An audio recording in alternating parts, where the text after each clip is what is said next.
Hallo Freunde und herzlich willkommen zu einem neuen Video auf unserem Kanal.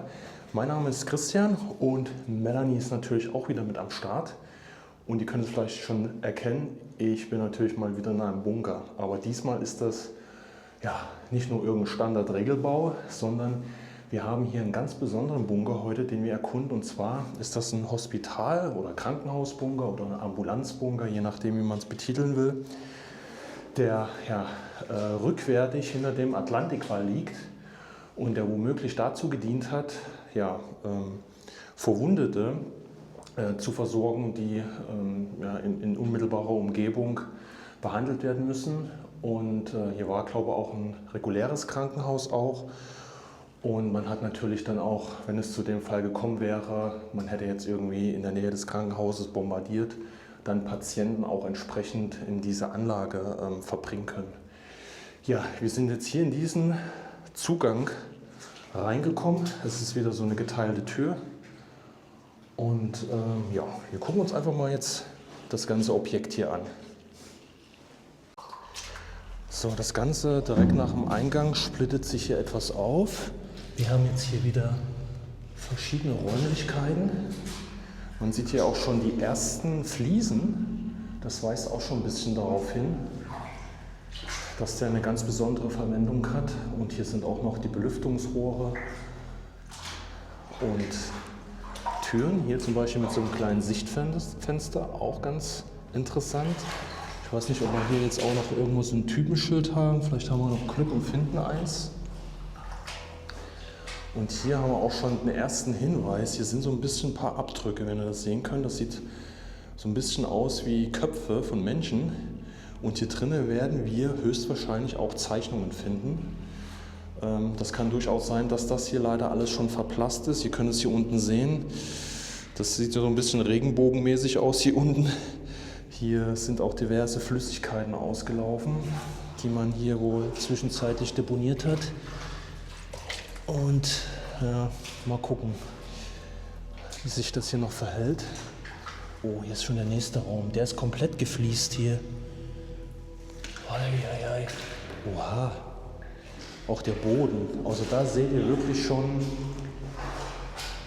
dass der hier einen ganz anderen Zweck hatte. Das ist kein Kampfbunker oder ähnliches.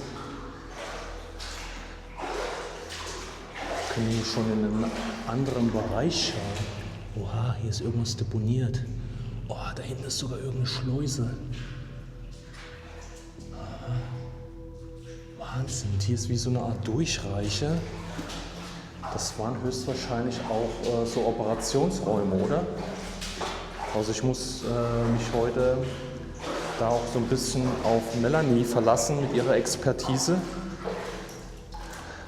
weil sie hat auf jeden Fall was, ich sag mal diesen Krankenhausbunker beziehungsweise allgemein Ärztehaus, Krankenschwester-Ausbildung, das hat sie ja und da kann sie mich ein bisschen unterstützen, falls wir jetzt hier irgendwelche Sachen finden, die ich jetzt überhaupt gar nicht benennen kann. Schaut mal hier, Leute, jetzt haben wir hier schon den ersten Schleusenbereich. Wie krass ist das denn? Wir haben hier eine Schleuse und so wie es hier aussieht, sogar mit diesem Observationsfenster oder womöglich sogar wie so eine kleine Schießscharte für die Nahverteidigung, weil die ist sehr massiv, diese Tür. Und hier, die wird nicht mehr funktionieren, ist so eine richtige Tür, die hier oben eingelassen ist, die im Prinzip nur hier reingeschoben wird. Und schaut mal, was hier steht. Durchgang nach Bauteil 2, 25. Aber ist auch ungewöhnlich, diese Betitelung. Bauteil 2. Genau, wieder mit so einem kleinen Guckloch, so ein Observationsloch. Das ist wirklich sehr interessant. Nach Bauteil 2, das klingt auch sehr merkwürdig.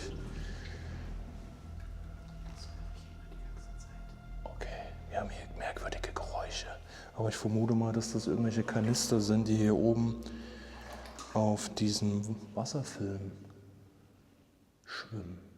Das ist auf jeden Fall spooky. So, wir gehen jetzt erstmal hier weiter. Oh, Leute, hier. Ja, hier haben wir es doch schon. Hier seht ihr das jetzt nochmal deutlicher. Geht es vom Licht? Melanie, ja, ne? Oder beleuchte ich das zu sehr? Schaut euch das mal an. Hier sind wieder diese Schatten und hier sind sie noch deutlicher zu erkennen. Aber was sagen uns diese Figuren? Also der hier hat einen Dreizack, der sieht so ein bisschen aus wie so ein Teufel. Dem fehlen halt nur die Hörner. Und die zeigen und gucken auch alle irgendwie so nach oben, ne? Ja. Ich kriege Anweisungen vom Regisseur hier. Also die gucken alle irgendwie so ein bisschen in die Luft, wie ja, das Böse kommt von oben, also Bombardement oder sowas. Ne? Weil auch hier die Köpfe, die zeigen ein bisschen in die Höhe. Ich weiß nicht, wie ihr das interpretiert. Und die zeigen halt auch nach oben. Das sind so Schattenfiguren, wie man das von so einem Schattenfilm oder so einem Schattenkino kennt. Und hier war noch mehr dran, aber das erkennt man leider nicht mehr.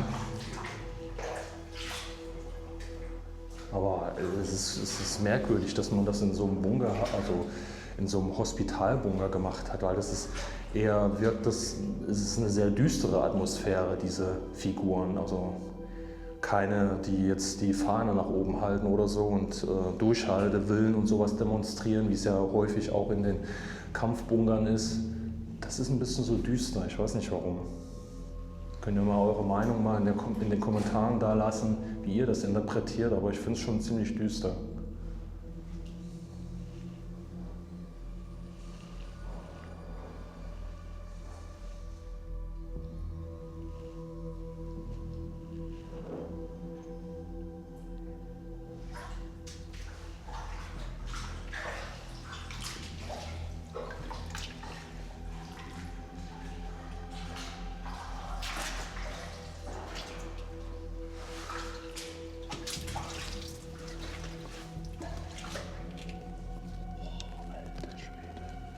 Der ist richtig groß. Der ist richtig, richtig groß. Wo wollen wir denn als erstes hingehen? So Leute, ich zeige euch das nochmal kurz hier. Guckt mal da hinten. Wie groß ist das bitte? Wollen wir hier schon durch? Okay. Melanie sagt auch, wir gehen hier eben durch. Oh. Ich muss aber erstmal meinen Rucksack abnehmen, weil ich hier nicht mehr durch diese Tür passe. Okay, Freunde, jetzt sind wir hier durchgekommen. Und hier haben wir auch schon wieder die ersten Schriften verboten. Also entweder der Durchgang war hier verboten oder, hier oben steht noch mehr. Doch, Durchgang nach Bauteil 1 verboten. Aha, Durchgang nach Bauteil 1 verboten. Er weiß, was dann praktisch hinter dieser Tür war, ob da die Operationsräume gewesen sind. Und hier vielleicht die Räume, die Patientenzimmer so gesehen, weil da ging ja jetzt auch noch ein Gang rechts, den haben wir jetzt erstmal noch nicht genommen, wir sind erstmal hier rein. Und hier erwartet uns auch schon die nächste Schrift an der Tür, Fernsprechvermittlung. Oh Gott, das ist wieder schwierig. Ob ich es auf der Kamera besser lesen kann, Zutritt nur dienstlich. Oh, wow, ey, das sind auch schon wieder solche Schriften, die wir so noch nicht gesehen haben. Und das Interessante ist, dass die auch hier direkt an den Türen angebracht gewesen sind. Also die sind hier drauf gemalt worden. Ja, die hatten auch ein bisschen was untergebracht, irgendwelche Toiletten, die wären aber, na gut, das weiß man nicht. Können vielleicht auch aus der Zeit sein. Aber das sieht richtig spooky aus hier. Guckt euch das mal an. Da ist Melanie. Das geht hier ellenlang. Und hier sind höchstwahrscheinlich überall diese kleinen Rolltore, die man hier einfach nur reinschieben musste, die man schnell schließen konnte auch. Hier werden höchstwahrscheinlich dann Patientenzimmer dann vorübergehend gewesen sein, wenn es hier irgendeinen Angriff gegeben hat.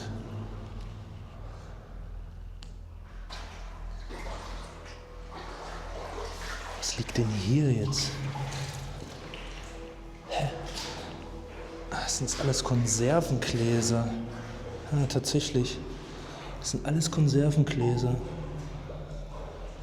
Ich weiß jetzt aber auch nicht, ob die so alt sind jetzt unbedingt. Schwierig. Ich will jetzt auch nicht so in diese Brühe hier fassen, weil hier so Chemikalien irgendwie ausgelaufen sind. Aber ich sehe da jetzt auf den Böden jetzt von diesen Gläsern auch nicht irgendwie einen Hersteller oder irgendwas, aber es sieht Wahnsinn aus. Krass. Echt überraschend, dieser riesige Sanitätsbunker. Ich weiß nicht, ob ihr schon mal sowas gesehen habt. Also für uns ist es das erste Mal gewesen. Es ist wirklich echt spektakulär, wie der so aufgebaut ist. Diesen Schiebetüren hier, das habe ich so noch nie gesehen.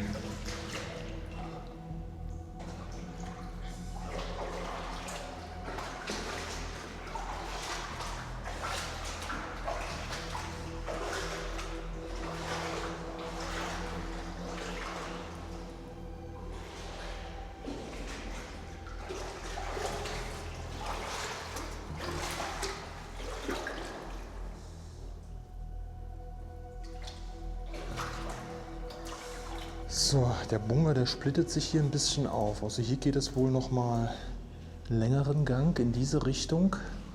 Wir sind jetzt hier im Ausgangsbereich schon. Hier sind noch mal ein paar einzelne Räume und das ist der eine Zugang, der aber gesperrt war. Da kommen wir auch nicht weiter. Ah, guck mal, das sind noch, glaube ich, solche Überdruckventile, wenn ich richtig liege. Trägerwerk Lübeck steht hier drauf. Da haben wir jetzt nochmal einen Namen, einen Hersteller. Wir sind ja auch ganz bekannt für Filtersysteme und so weiter. Und hier ist nochmal eine Zwischentür. Praktisch nur als Schleuse.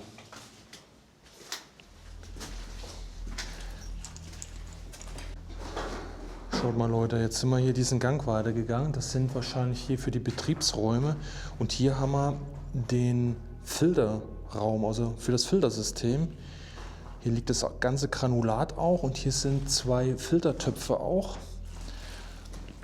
Da könnt ihr das sehen. Mal die Taschen noch ein bisschen anders halten. So. Die sind schon richtig zerfressen. Ja. Und die ganzen Rohre sind ja zum Teil halt abgefallen, beziehungsweise wurden vielleicht abgenommen und nur hier reingelegt. Und hier ist eine ganze Plage an Mücken, ja. Aber hier liegt auch das ganze Granulat hier unten, ne? Hier sind auch noch irgendwelche Filterkassetten. Da könnt ihr das erkennen hier. Das ganze Granulat hier unten. Wow. Das ist alles noch hier drin. Boah, Wahnsinn. Aha. So, wir sind jetzt hier einmal durchgegangen. Also dieser Gang führt eigentlich zu den einzelnen Betriebsräumen. Und hier ist jetzt noch mal ein Zugang gewesen.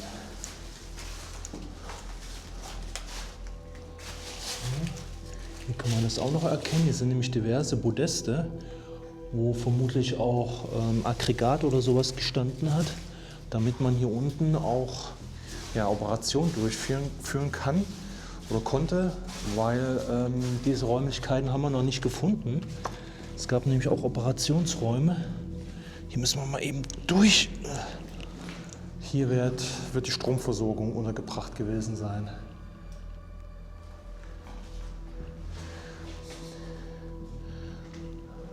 Gehen wir mal hier durch. Also mindestens 2 große Aggregate werden hier gestanden haben. Hier ist noch mal so eine Tür.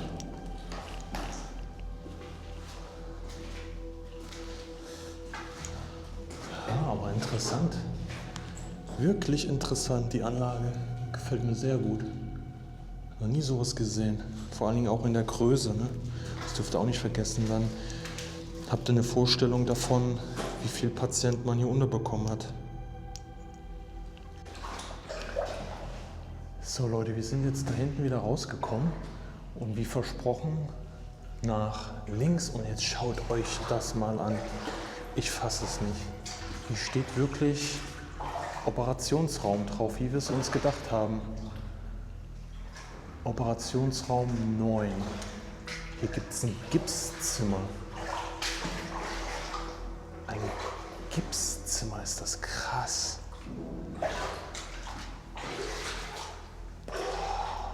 Hier gehen wir gleich überall rein. Überdruck. Und hier ist noch eins. Gucken.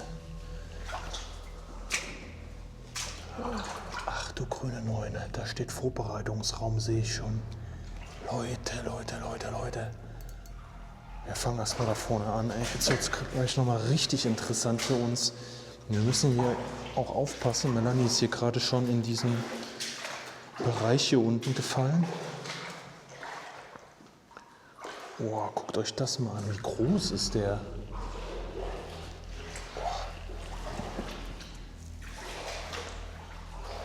Boah, hier hast du jetzt auch so den typischen Lost Place Geruch.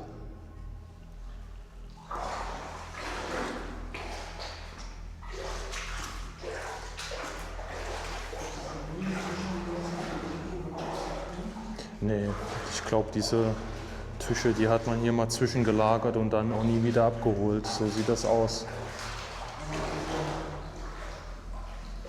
Könnte sein. Ja, dieser Wagen hier, ne? Oder? Das hier? Das sieht schon sehr alt aus. Das kann auch Serviertisch sein. Ja gut, aber wenn die hier durchgefahren sind vielleicht und dann den Patienten die Sachen gebracht haben, Essen oder was weiß ich, oder hier waren vielleicht auch Medikamente drauf. Der hier auch, ne? Kann schon sein, aber die restlichen Sachen, glaube eher, die haben nichts damit zu tun.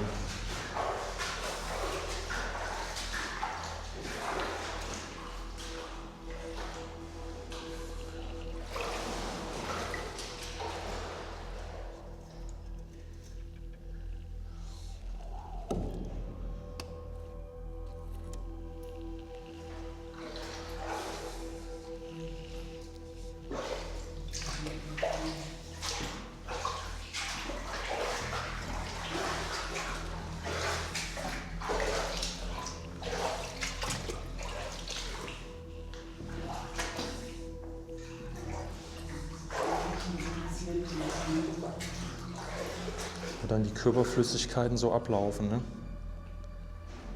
Das ist diese Tür da hinten. Habt ihr schon gecheckt? Ich glaube, hier hat man jetzt auch einiges von dem ehemaligen Krankenhaus und so weiter. Ja, genau. Irgendwas von dem Krankenhaus hat man hier untergebracht. Hier sieht man auch noch mal Vorbereitungsraum aus. Man hat hier echt noch die ganzen Schriften erhalten. Und hier ist auch nichts mit Graffiti oder irgendwas.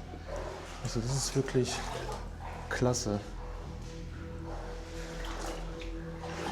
Und hier auch noch mal so ein altes Lager. Überall konnte man halt durch diese Türen in die einzelnen Bereiche.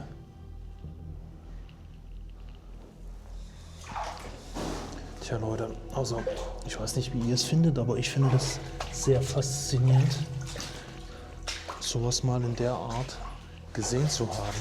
Und es ist wirklich sehr, sehr groß. Also wir haben hier 3 Gänge und sehr viele Räume, Patientenräume so gesehen. Dann mit diesem Seziertisch hier, also wirklich Wahnsinn.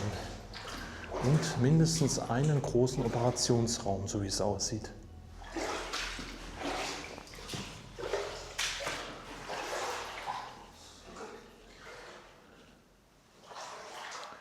So Freunde, das soll es jetzt hier an dieser Stelle gewesen sein mit diesem riesigen Sanitätsbunker, der hier höchstwahrscheinlich auch von der Wehrmacht genutzt wurde, um ja, halt Patienten, die jetzt in den oberirdischen Krankenhaus gelegen haben, hier in Sicherheit zu bringen. Also wir haben hier sehr, sehr viele Patientenzimmer gehabt. Wir haben sogar einen riesigen Operationssaal gefunden, einen Gipsraum, Vorbereitungsräume, Lagerräume und sogar einen Raum, wo ein Seziertisch stand. Und ja, das sieht man nicht mehr alle Tage aus. Also wirklich ein riesiger Komplex und sicherlich nicht der einzige seiner Art, da gab es sicherlich auch noch mehr, aber klasse, dass wir hier die Möglichkeit hatten, diesen nochmal zu erkunden. Also wenn ihr noch weitere solcher Sachen sehen wollt, dann schaut auf jeden Fall hier bei uns auf dem Kanal vorbei. Lasst uns hier was in die Kommentare, ob ihr eventuell schon mal selber sowas besucht habt. Das interessiert uns sehr und wo es vielleicht auch gewesen ist. Und dann schaltet auf jeden Fall weitere Videos an. Vergesst nicht, das Abonnieren zu drücken, wer es noch nicht gemacht hat, ist vollkommen kostenlos. Und die Glocke, dann werdet ihr auch benachrichtigt, wenn ein neues Video erscheint. Und dann würde ich sagen, wir sehen uns im nächsten Video. Macht's gut!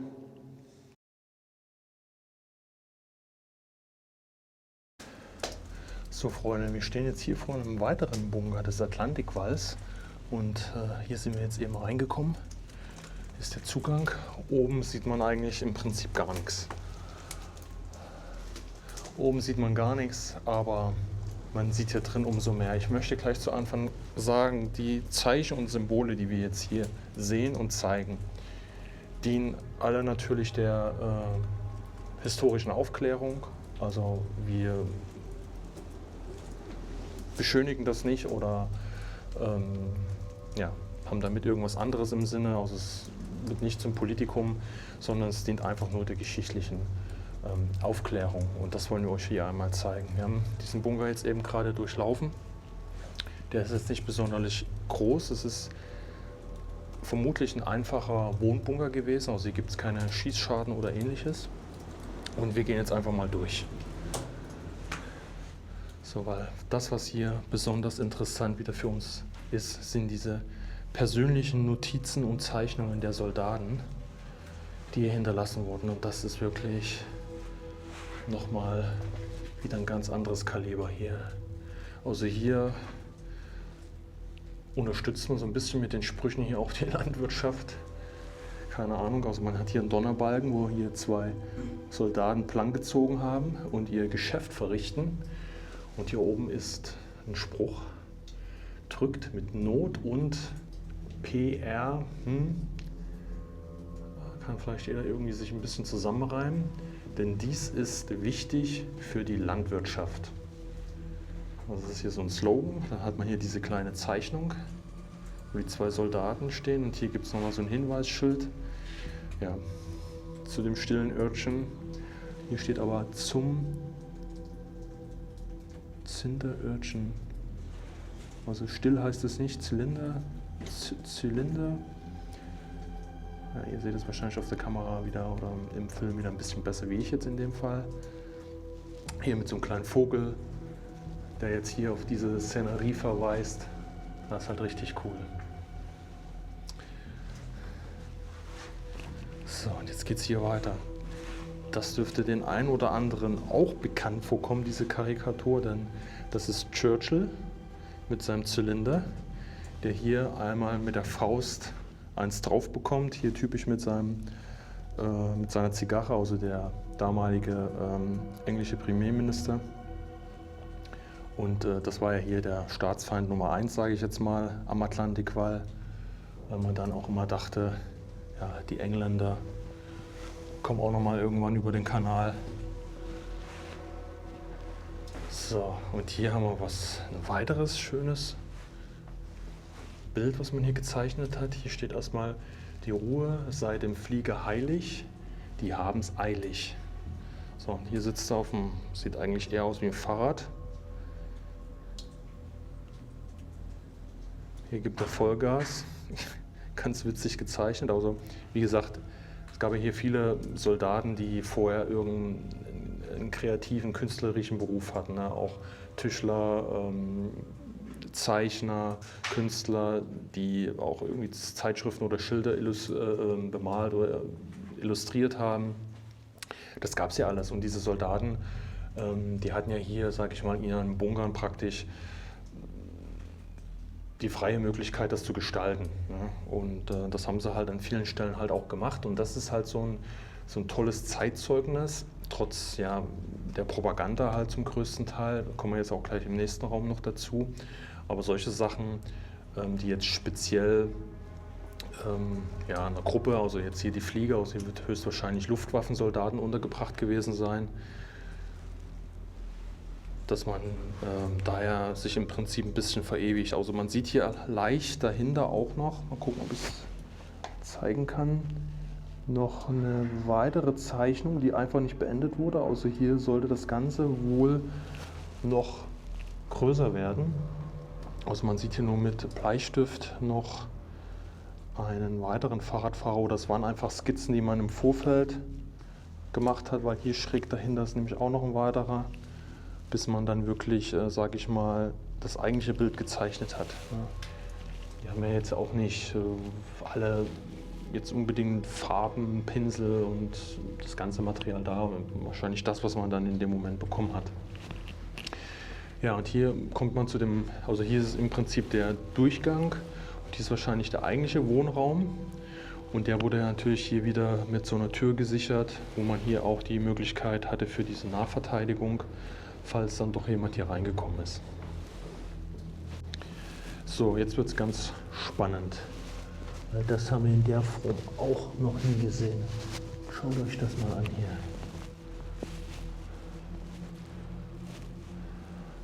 Also es sind höchstwahrscheinlich nur noch die Reste von dem Ganzen. Wir haben hier in der Mitte die Reichskriegsflagge, würde ich mal meinen, mit dem Hakenkreuz und einen Wehrmachtssoldaten, der die hier in die Höhe streckt. Hier oben ist auch nochmal das Eiserne Kreuz abgebildet. Hier sieht man noch richtig die rote Farbe. Auch das Hakenkreuz sieht man noch im vollen Licht und wie die Flagge im Prinzip jetzt hier hochgehalten wird und flankiert wird das Ganze, würde ich mal fast behaupten, von dem Ritterkreuz, also einer der höchsten Ordensauszeichnungen, die Soldaten bekommen haben. Und zwar hier auch schon mit dem Eichenlaub. Danach gab es noch Schwerter und Brillanten und das Ganze auch nochmal in Gold. Das hatten dann aber nur wenig Soldaten bekommen, aber Ritterkreuz an sich war schon eine sehr hohe Auszeichnung, die man halt um den Hals getragen hat. Da oben sieht man noch das Band, das Ordensband. Der Adler an sich war jetzt nicht drauf und das Hakenkreuz war bei dem Ritterkreuz in der Mitte angebracht. Später gab es noch eine abgewandelte Form, wo das Ritterkreuz, das Hakenkreuz entfernt wurde. Da hat man in der Mitte, glaube ich, nur das Eichenlaub gehabt. Das durften Angehörige der nachfolgenden Streitkräfte dann immer noch tragen bei besonderen Anlässen, aber ohne den Hakenkreuz. Also es wurde praktisch entnazifiziert. Ja, den Adler hat man jetzt hier drüber gemalt und dann steht hier mit unseren Fahnen und dann geht das hier auf der Seite weiter, ist der Sieg, aber leider, hier wird noch mehr gestanden haben, aber man kann das leider nicht sehen. Hier wird also eine richtig krasse Parole halt gestanden haben, Durchhaltewillen und wie man das halt immer so kennt, Fahnen hochgehalten und wie gesagt, auf der rechten Seite auch nochmal ein Ritterkreuz. Wieder mit dem Adler oben drüber. Wahrscheinlich auch nochmal so diesen Aspekt der Luftwaffe, wenn das jetzt hier im Bunker gewesen ist, wo Luftwaffensoldaten halt untergebracht gewesen sind. Hier oben das Eichenlaub nochmal mit Ordensband. Auch hier sieht man das Hakenkreuz deutlich. Ja. Und hier auf dieser Seite wird es auch ein großes Gemälde gegeben haben, das sieht man aber leider gar nicht mehr. Also man sieht hier noch schemenhaft die Farbe, hier ist viel Gelb, hier oben sieht man noch Bleistiftstriche, hier könnte ein größeres Porträt dran gewesen sein. Das ist alles verblichen oder man hat es vielleicht entfernt, aber kann ich mir irgendwie auch nicht vorstellen, weil sonst hätte man das hier vermutlich auch entfernt. Aber man sieht zumindest hier noch Umrisse, hier so Wellen irgendwie, schwierig. Hier oben ist auch noch mit, vielleicht ist man hier auch wieder nicht fertig geworden. Hier oben steht noch Taz, Trotz. Schwierig. Und hier ist auch noch ein Soldat zu sehen mit nur so einer Mütze, so einer Fliegermütze. So ein Schiffchen ist das, glaube ich, hier. Finde darauf, darum. Ja, aber mehr kann man nicht erkennen. Also es ist jetzt hier nur eine Bleistiftskizze. Man wollte hier noch mehr machen. Also ich erkenne hier auch noch einen weiteren Kopf. Da auch wieder mit dem Schiffchen. Hier seht ihr das Ohr noch und das Auge. Ja, also hier wollte man wahrscheinlich noch eine Szenerie darstellen, die vielleicht auch so in diesem Bunker stattgefunden hat, indem sich die Soldaten hier wahrscheinlich hinsetzen konnten. Hier an der Seite werden Betten angebracht worden sein. Man sieht hier diese Halde, diese Anker noch. Und das sind solche Betten, die man dann an der Wand praktisch nach unten klappen konnte, damit das Bett nicht so viel Platz in dem Raum einnimmt. Aber die sind halt alle ab. Und das wird der Notausstieg gewesen sein. Wenn die Tür vorne blockiert gewesen ist, dann hätte man hier über den Notausstieg auch aus dem Bunker aussteigen können. Ja, auch hier wird ein Bett dran gewesen sein. Man sieht auch hier die Haltepunkte noch. Aber das ist alles raus. Aber es ist wirklich krass, sowas halt noch zu sehen. Also es ist halt mega abgelegen und das ist halt auch der Grund, warum das halt noch erhalten ist. Und es ist halt ein richtiges Zeitzeugnis, das noch zu sehen. Und ihr könnt euch halt vorstellen, wie diese Soldaten praktisch dann in diesen Wohnbunkern gehaust haben. Das ist sehr beeindruckend. So Leute, als nächstes sind wir in einem Beobachtungsstand, würde ich sagen, reingeklettert. Also man kann es sehen, wir haben hier ringsum die Sicht und höchstwahrscheinlich konnte man das hier nämlich mit solchen Klappen abdecken. Hier sieht man sogar noch alte Schaufelblätter, Spatenblätter. Kann aber auch aus der Landwirtschaft hier sein. Und hier ist noch, ja, ich weiß aber auch nicht, ob das hier dazugehört. Aber was hier ganz interessant ist, und man sieht es hier nur noch schemenhaft, wir haben einmal hier wieder ein eisernes Kreuz. Und dann haben wir hier verschiedene Anzeigen, also Entfernungen zu irgendwelchen Objekten. Da sieht man noch 300, 2300 Meter, 300 Meter und dann sieht man immer noch hier solche kleinen Zeichnungen, also Gehöfte, die dann hier stehen, da und dann die Entfernung dahin. Also wenn der Feind da gekommen wäre, hätte man das Maschinengewehr oder die Kanone entsprechend einstellen können und wusste, okay, bis dahin, wenn der Feind da ankommt, sind es jetzt 2300 Meter. Und man hatte dann sofort die Entfernung auf dem Schirm und konnte dann mit der Waffe entsprechend wirken. Das hat man sehr oft halt gemacht. Aber hier sieht man es halt auch noch. Hier ist auch noch mal eine Scheune, 120 Meter. Auch hier kann man noch schemenhaft ein Gehöft erkennen. Es ist halt nicht mehr viel. Womöglich würde das bald alles komplett, also nicht mehr sichtbar sein. Hier eine Verankerung, also wo man dann wahrscheinlich hier diese Abdeckung hier dran machen konnte oder runter machen konnte. Auch hier hat man noch mal eine Zahl. Opa. Und bei Melanie ist hier auch noch mal ein Spruch. Hier steht, glaube ich, kann das sein, dass hier kapitulieren dran steht? Ich glaube, das sollte kapitulieren heißen, oder? Bin ich doof? Sieht zwar irgendwie wie ein T aus da vorne, aber es ist ja schon auch wieder angegriffen. Stimmt ja auch was. Ja, es kann sein, dass es auch was anderes ist. Aber das ist jetzt hier nochmal ein Spruch. Aber ansonsten sieht man hier leider nichts mehr. Aber es war so ein Beobachtungsstand. Weil man hier weit in die Landschaft schauen konnte. Sehr interessant wieder. Ja Leute, während überall Sturm ist, auch hier in Frankreich, ich weiß ja gar nicht, warum ich so schreie. Den Wind kriegt ihr hier wahrscheinlich jetzt durch das Puschel gar nicht mit. Aber es ist übel, es ist richtig übel. Und ja, jetzt muss ich irgendwie zu einem Bunker, den ich euch noch gerne zeigen will. Und er ist hier. Nur hier ist das Feld einmal neu gemacht. Aber ich kann hier an der Seite wohl her. Ich muss noch bis da rein, ey. Ich sag's euch, ey. Das zieht hier wie Hecht sogar. Mein ganzes Gesicht ist schon eingefroren. Und ihr seht auch Regen ohne Ende. Ja, mal gucken, wie ich jetzt da hinkomme. So Leute, hier ist das Ding. Der bietet mir auf jeden Fall erstmal ein bisschen Schutz hier. Leute, ich bin so kaputt. Es ist das beste Wetter, was man haben kann. Man hat auf jeden Fall seine Ruhe, aber ihr seht ja selber, man ist der Natur ausgesetzt. So, ich hoffe, die Linse ist nicht zu sehr beschlagen, beziehungsweise sind nicht so viele Tropfen drauf. Also das ist wieder so ein Beobachtungsstand, gekoppelt mit einem Tobruk.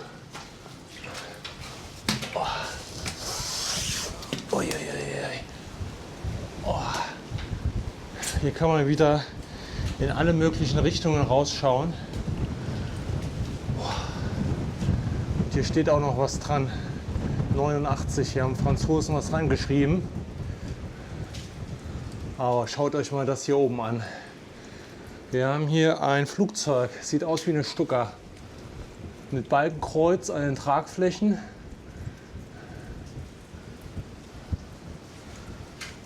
Und hier einen riesigen Kompass. Das ist mal richtig krass. Habt ihr sowas schon mal gesehen, Leute? Das finde ich so toll. Einen riesigen Kompass hier. Das ist Wahnsinn. Und hier sind, glaube ich, auch noch mehr Flugzeuge. Ja, hier ist ein Bomber. Das sieht aus wie eine Heinkel. Da ist auch das Balkenkreuz dran am Rumpf hier. Wow. Hier sind auch weitere Zeichnungen, die ich nicht so richtig deuten kann. Hier ist noch ein Flugzeug. Vielleicht ist das dann eine Messerschmitt. Sieht fast so aus. Was sagt ihr? Und hier ist, ich kann das nicht so gut erkennen. Hier ist noch ein Flugzeug. Ja, hier. Hier. Das ist ein Flugzeug. Hier ist das Cockpit. Die Nase, wie als ob es auf einer Startbahn steht. Seht ihr das? Da die Räder. Wow. Und ich glaube, hier ist auch irgendwie ein Soldat oder so. Und hier ist auch so ein Kranz. Das sieht toll aus. Leute, ich bin wirklich richtig beeindruckt von den Sachen, die wir hier finden. Was die sich für Mühe dann gegeben haben. Es gab ja dann auch viel Leerlaufzeit, gerade in den Anlagen, die weiter hinter der Front lagen. Und es werden höchstwahrscheinlich einfach nur Maschinengewehr und Beobachtungsbunker gewesen sein. Dass man hier dann Informationen so durchgegeben hat. Da muss das, glaube ich, hier auch ein Flugzeug sein. Ich kann das noch nicht mehr erkennen.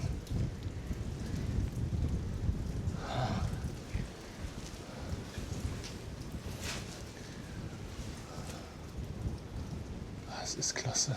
Davon mache ich erstmal ein paar richtig tolle Fotos. Also ihr könnt gerne auch bei uns auf dem Facebook-Account mal vorbeischauen. Da seht ihr sehr viele Fotos von uns. Also die meisten Fotos hat Melanie gemacht. Und da würde ich mich auch freuen, wenn ihr da einfach uns folgt. Also der Kanal heißt Christian Böhm, einmal bei Facebook eingeben, den werdet ihr schon finden. Und dann könnt ihr euch die schönen Fotos anschauen, weil bei YouTube kommen die, sage ich mal, ja dann nicht so zur Geltung. Wir können sie in dem Film einblenden, klar, oder als Community-Beitrag, aber da ist es immer noch mal was anderes. Also wer bei Facebook ist, gerne vorbeischauen. Ein bisschen Gülle abkriegt oder irgendwas mit Hier sind sehr, sehr große Spinnen drin. Leute, wir sind im nächsten Bunker und draußen stürmt es weiter.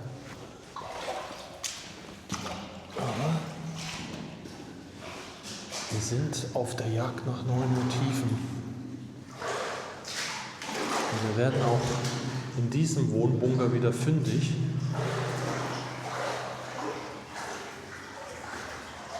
Schaut euch das mal an. Hier ist ein Schiff. Die sind hier gerade am Netze auswerfen, für Fische fangen. Und hier ist eine schöne Landschaft, alles so Pastellfarben. Hier ist eine kleine Stadt. Alles ein bisschen hügelig.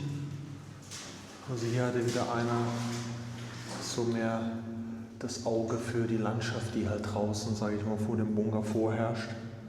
Und jetzt weniger für Parolen. Hier unten ist sogar ein Name. ist wahrscheinlich der Künstler F. Neumüller. Wahnsinn. Hier über die Tür auch noch was geschrieben, aber das kann man auch nicht mehr sehr gut lesen. Ich hoffe, ihr könnt es irgendwie erkennen. Und hier auf der anderen Seite haben wir verschiedene kleine Wappen. Offenbach steht hier, noch im Bleistift geschrieben, ist alles nicht so fertig. Das ist eine Eiche in der Mitte gemalt. Hier so die Karokästchen. Hier ist ein Adler drin, ich weiß jetzt nicht, für welche Städten diese einzelnen Wappen jetzt gewesen sind. Aber das ist halt alles auch noch nicht fertig aus. So, hier hat man auch wieder angefangen. Hier stand wahrscheinlich auch der Ofen, hier ist das Ofenrohr und hier hat man so ein bisschen den ganzen Bereich halt abgemauert. Aber mehr sieht man leider hier in dem Bereich jetzt nicht, aber trotzdem wieder sehr schön, diese kleinen persönlichen Sachen der Soldaten. Das ist wirklich toll. So Freunde, es geht weiter. Wir sind jetzt hier in einem nächsten Bunker gelandet und der ist sehr interessant, denn hier direkt im Eingangsbereich, könnt ihr schon lesen, Zutritt für alle Wehrmachtsangehörige, auch für Offiziere, verboten, beziehungsweise nur mit besonderem Ausweis der Nachrichtenabteilung. Das heißt, wir haben hier einen ganz besonderen, ich würde mal sagen, Kommunikationsbunker, wo nur ganz bestimmte, ja, ich weiß nicht, ob das vielleicht auch was mit der Gestapo zu tun hat, in so einem Bunker, keine Ahnung, auf jeden Fall, ja, Soldaten der Nachrichtenabteilung, die durften hier rein. Also hier durfte auch nicht mal eben einfach irgendwie einer der Wehrmachtsangehörigen rein, sondern Nachrichtenabteilung. Hier ist auch alles schon unter Wasser. Hier in dem zweiten Zugang, hier seht ihr auch nochmal die massive Tür hier. Wir können gerade noch so eben hier reinrobben. Und auch hier steht es wieder, Zutritt für alle Wehrmachtsangehörige, auch für Offiziere, verboten, beziehungsweise nur mit besonderem Ausweis der Nachrichtenabteilung. Also das habe ich in der Form auch noch nicht gesehen. Das heißt, das ist hier ein ganz besonderes Objekt gewesen, wo im Prinzip Aufklärungsarbeit geleistet wurde, beziehungsweise Auswertung vermutlich stattgefunden hat von nachrichtendienstlich relevanten Informationen. Und das ist mal was ganz Besonderes. Aber im Grunde ist hier leider so auch nicht mehr viel zu sehen. Also hier ist keinerlei Einbau mehr vorhanden oder irgendein Inventar. Das ist leider alles schon weg. Auch sonst habe ich jetzt hier beim ersten Durchgehen, weil ich bin schon mal durchgegangen, auch keine weiteren Schriften gefunden, die jetzt hier noch irgendwie einen Hinweis geben. Aber das hier ist auf jeden Fall ein ganz großer Raum, wo sich hier vermutlich die Soldaten, die jetzt dieser Abteilung angehört haben, aufgehalten haben und halt Informationen ausgewertet haben. Der Boden ist hier auch so komisch irgendwie. Ich weiß nicht, ob man hier auch schon mal was gesucht hat. Hier liegen zumindest noch viele Kleinstrelikte, aber ich werde jetzt hier nicht rumgraben oder ähnliches. Ja, aber sehr interessant. Ein, zwei Nebenräume gibt es halt noch, aber mehr ist hier nicht. Und irgendwie hat es auch wieder hier den Anschein, als ob hier was verbrannt wurde. Kann gut möglich sein, vielleicht sogar auch direkt in der Zeit, wenn hier irgendwelche Dokumente oder Ähnliches gelagert wurden, hat man hier das Ganze nur noch angesteckt, als die Alliierten in dem Bereich unterwegs gewesen sind.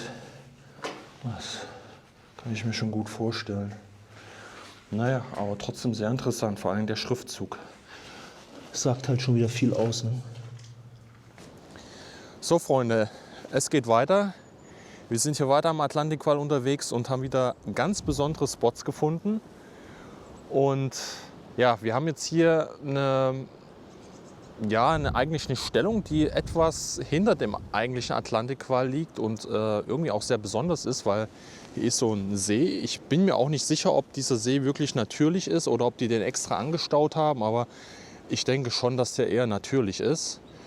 Und wir haben hier 2 Bunker und das sieht halt richtig klasse aus. Wenn wir jetzt mal von dieser Seite jetzt schauen, das wird ein Beobachter gewesen sein, Leitstand. Man sieht das hier ganz deutlich.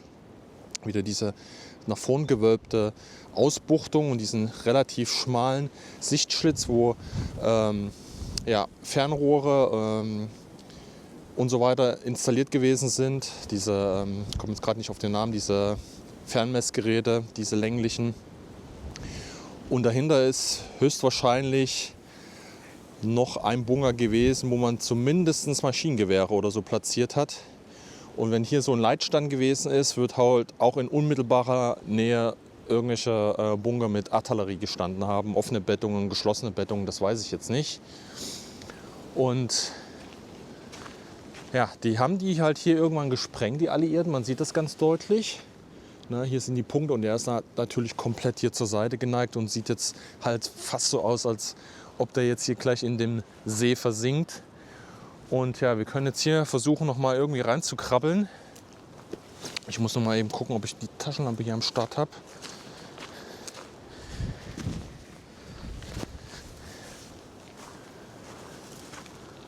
So, entweder krabbeln wir jetzt hier rein oder ich versuche es an der Stelle hier. Ich versuche es eben hier rein zu krabbeln. Eieieiei.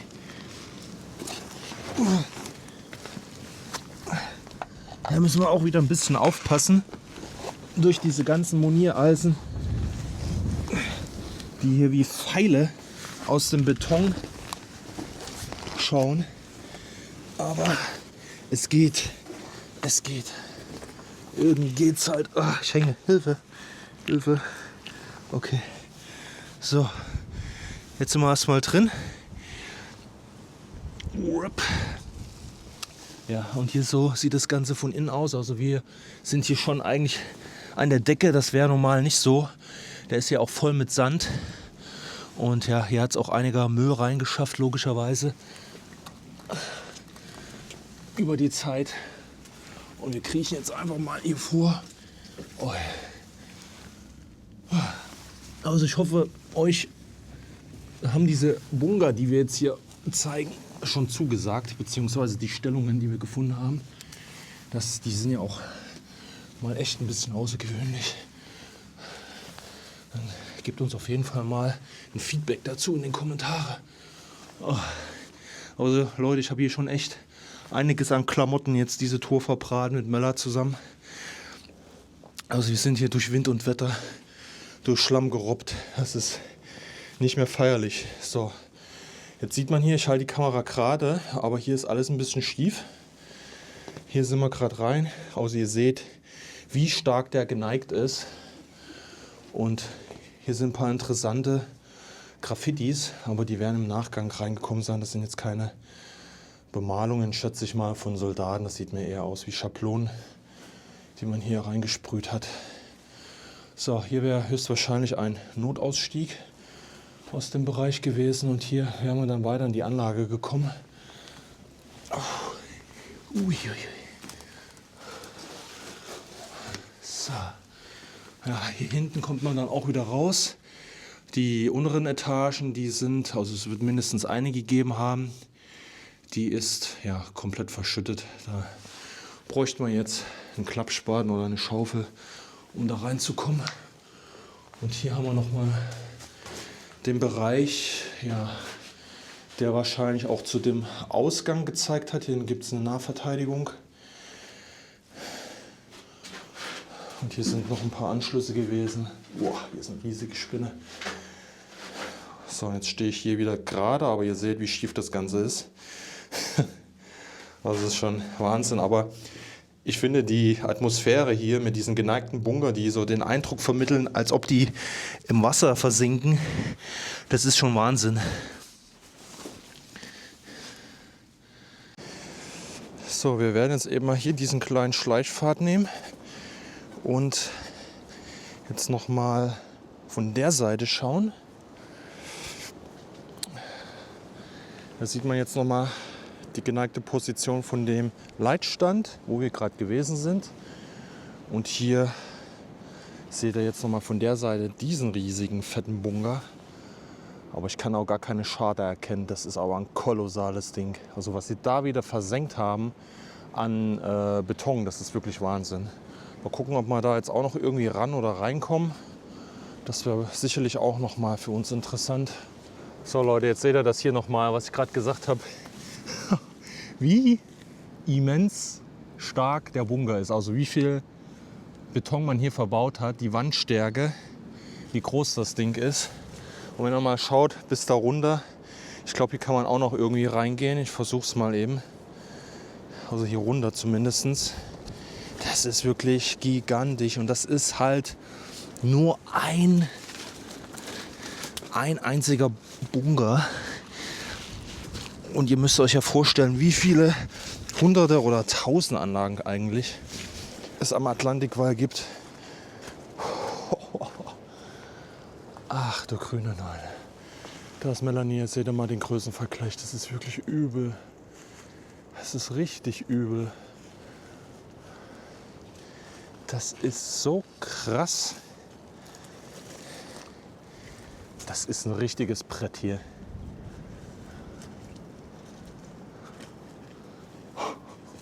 Eine Wand Beton. Und jetzt guckt mal hier unten. Ne? Ich weiß nicht, wie breit er jetzt ist. Also den zu beschießen, also keine Ahnung, das ist, hier hätte man wieder Tallboy-Bomben oder irgendwas gebraucht, um sowas richtig zu knacken. Die sind ja auch nur gesprengt und dann nach vorne weggekippt, also mehr ist ja nicht passiert. So, es geht Schlag auf Schlag weiter. Wir kommen jetzt zu einem nächsten Wohnunterstand, der sich jetzt hier in diesem Wäldchen verbergen soll. Ich vermute mal wieder hier in diesem ganzen Unkraut. Das ist wirklich, also ganz ehrlich, im Sommer braucht man das nicht machen. Das sind solche Todeszonen. Aber ich glaube, hier geht es jetzt gerade zumindest. Mal hier so ein Wildpfad. Ja, ach ja, sehr schön. Das ging jetzt mal relativ fix. Aber Melanie ist, glaube ich, auch schon drin. Die hat den schon gefunden, ja. Die ist auch schon drin. Ich muss das noch mein Kamera-Equipment fertig machen. Ja, wir sehen hier wieder so einen typischen Wohnunterstand mit höchstwahrscheinlich 2 Zugängen.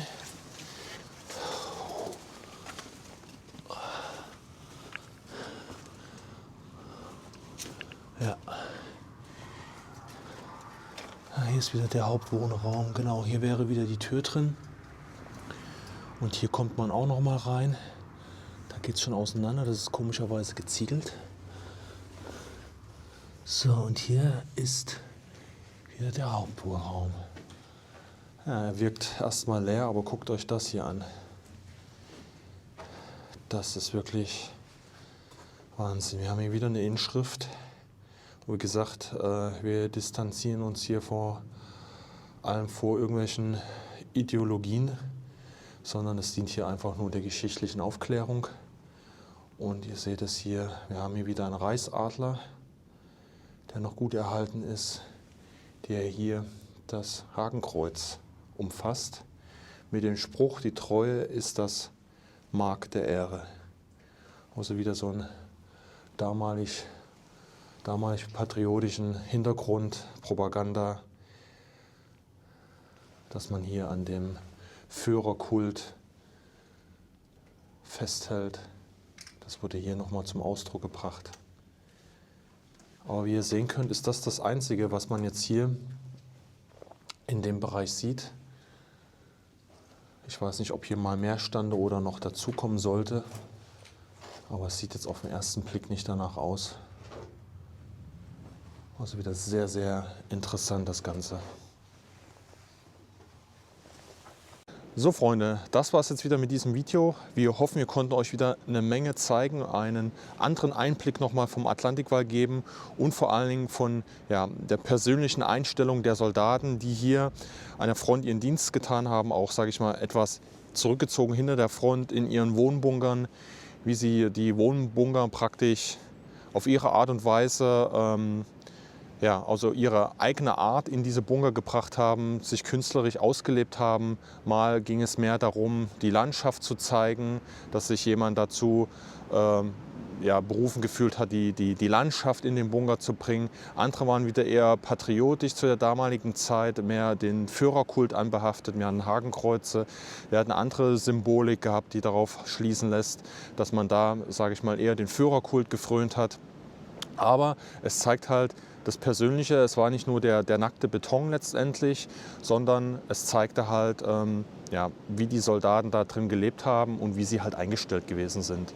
Ja, wenn ihr noch mehr davon sehen wollt oder allgemein ihr Interesse habt an dem Ersten Weltkrieg, an dem Zweiten Weltkrieg oder Kalten Krieg, dann schaltet hier auf jeden Fall die nächsten Videos an, die euch hier vorgeschlagen werden. Ihr könnt auch die Playlisten nutzen, da haben wir das entsprechend unterteilt in die einzigen Rubriken. Wer, sage ich mal, eher was vom Zweiten Weltkrieg sehen möchte und weniger vom Kalten Krieg, der kann sich eben da durchhangeln und sich das anschauen. Wir freuen uns immer über Kommentare und Austausch.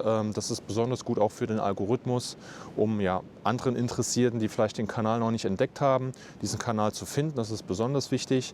Deshalb auch ein Abo dalassen und die Glocke drücken. Ihr schließt damit keinerlei Verbindlichkeiten ab, nur dass ihr halt entsprechend informiert werdet. So, ich will jetzt euch nicht länger zulabern. Wir müssen jetzt noch hier ordentlich Strecke machen nach Hause. Wird erst wieder irgendwann in der Nacht. Aber wir hoffen, euch hat das Ganze hier gefallen und dann würde ich sagen, wir sehen uns im nächsten Video. Macht's gut!